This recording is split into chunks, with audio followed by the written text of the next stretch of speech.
Having navigated the world of fashion retail as a former shopaholic, I uncovered firsthand the allure and pitfalls of constant exposure to trends and temptations. For the longest time, I didn't even realize the habits that were keeping me poor, as they seemed so normal to me. My studies in economics and my transition to tech sales, combined with a lot of reading on personal finance, have given me valuable insights into overcoming bad money habits that keep people in a vicious cycle. So in this video, I'm going to share with you 8 bad money habits and tips on how to get rid of them to help you manage your money better. Let's start with the first one and a most common normal money habit: lifestyle inflation. Lifestyle inflation happens when people start spending more money as they earn more. It's like when you get a raise at work and you start spending that money on fancier things like a bigger TV, a bigger house, and eating out more often instead of saving that extra money. This ultimately leads to living paycheck to paycheck, although you might be a high income earner. Many people fall into the habit of spending all of their money in a month without saving anything for future goals or emergencies. This cycle can keep people trapped in a constant struggle to make ends meet and prevents them from building wealth over time. So in order to avoid it, let's look at a few reasons for lifestyle inflation. Often it is the comparison game and trying to keep up with others. When we see our friends, neighbors, or people on social media have nice things, we might feel less and think we need to have those things too. For example, your friend gets a cool new phone. You start comparing yourself and you might feel out of the sudden like you also need one. Get one if it truly fulfills you and there is a genuine need. But don't get it only because you think you need to keep up.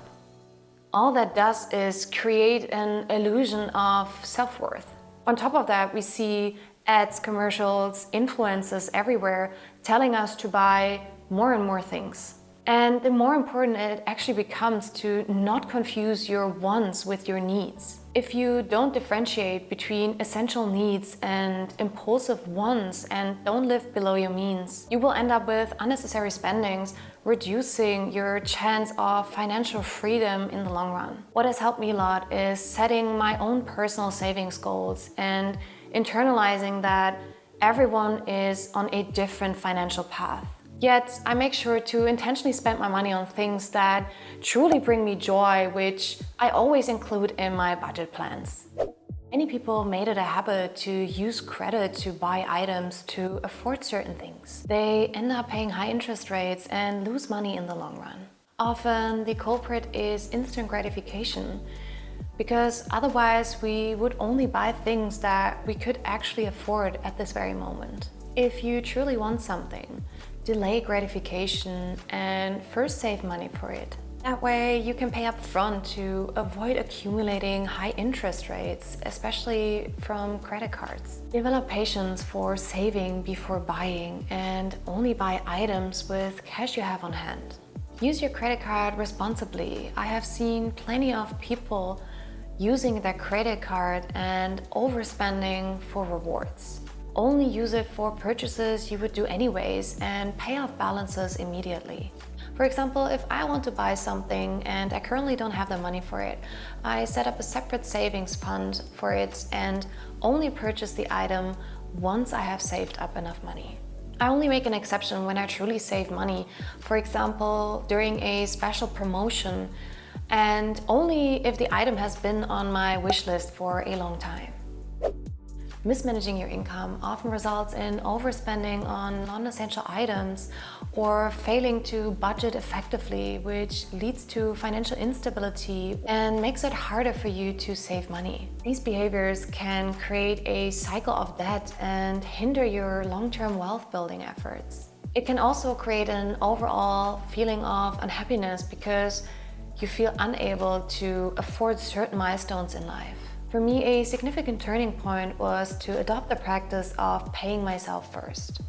So what does that mean, paying yourself first, and how does it benefit you? In the timeless tale from the personal finance book, The Richest Man in Babylon, A key lesson is the principle of paying yourself first. This concept involves setting aside a portion of your earnings for savings and investments before allocating money towards your expenses. The story follows a humble scribe who learns this wisdom from the richest man in Babylon called Arkad. Despite his modest earnings, Arkad saves a tenth of his income and eventually amasses great wealth and financial security.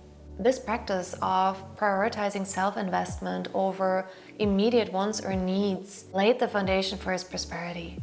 And also from a psychological standpoint, paying yourself first provides leverage.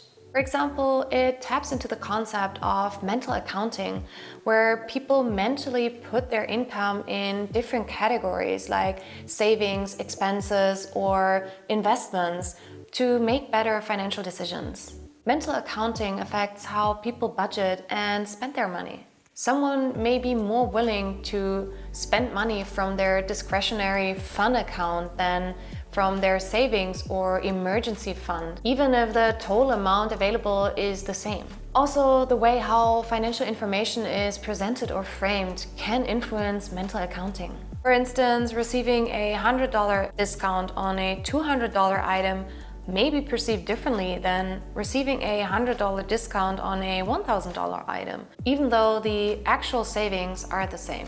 By automating the process of saving a portion of your income up front, you are less likely to dip into certain reserves for unnecessary purchases. This establishes a psychological barrier against impulse purchases and instant gratification. And just as Arkad's story illustrates, managing your money correctly with paying yourself first can lead to financial growth and stability. In today's dynamic economy, investing in education and skills is crucial to stay competitive in the job market. As American businessman and investor Warren Buffett famously said, "The more you learn, the more you'll earn." According to the World Economic Forum, by 2025, 50% of all employees will need reskilling due to the increasing adoption of technology in the workplace. If you don't prioritize learning new skills or advancing in education, it can lead to stagnation in low-paying jobs with limited prospects for career advancement. Consider exploring several online platforms to upgrade your skills and stay relevant in the rapidly evolving job landscape. There are also plenty of free resources out there, or maybe your employer offers a training budget that you can make use of. Budgeting and tracking expenses plays a pivotal role in maintaining financial clarity and control. And not only I say that. According to a survey by CNBC in 2019, 53% of Americans believe that the most valuable money lesson they have learned is how to budget and track expenses. By understanding your cash inflow and outflow, you can make informed decisions to optimize your spending habits and prioritize your savings goals. Budgeting not only cultivates financial discipline, but also fosters a mindset of gratitude and contentment with what you already have. Over time, this practice can naturally lead to reduced expenses and a greater appreciation for life's simple pleasures.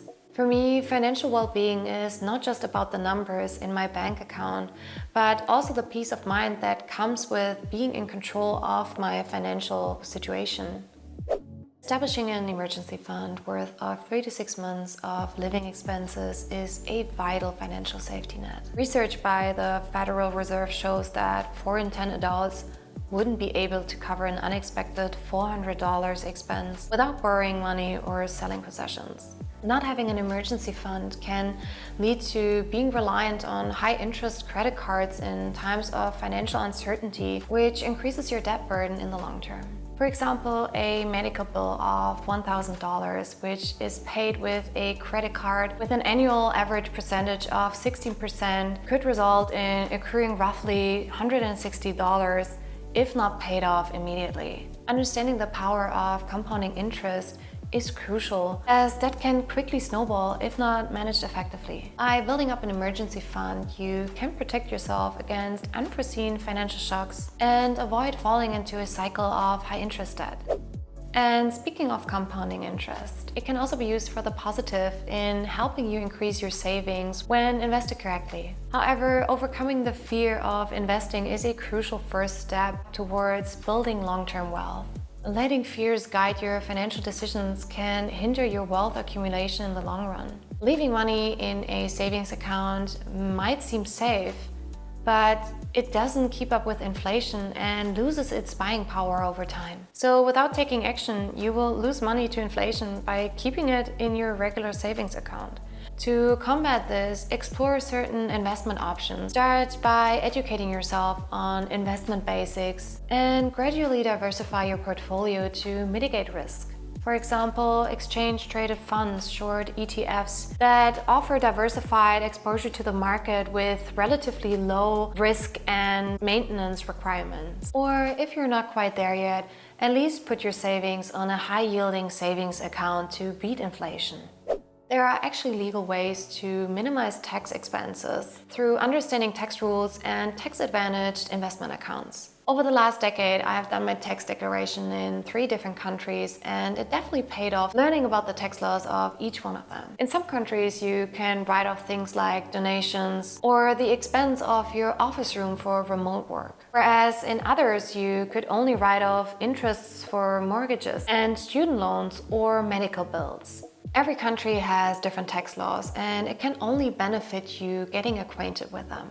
Governments often create laws that include tax reductions or incentives to promote certain activities and behaviors. This practice is known as using tax expenditures to achieve policy goals. For example, countries like Germany or the US offer tax reductions or credits for investing in renewable energy sources. These incentives can include tax credits for installing solar panels or for purchasing electronic cars. In other countries, donations can be written off or medical bills, as well as contributions to certain tax-free retirement accounts. By doing so, the government encourages you to take care of your future self for retirement, as well as to give back to the less fortunate. Some countries even offer free help for your tax declaration for low-income earners through income tax assistant associations or programs. So a quick Google search might be worthwhile. I came to the realization that understanding bad money habits is extremely important to reach your financial goals. If you have tried multiple times to change your habits, but could never quite figure out why you couldn't stick with them, check out this video I made about money mindsets to avoid to become financially well.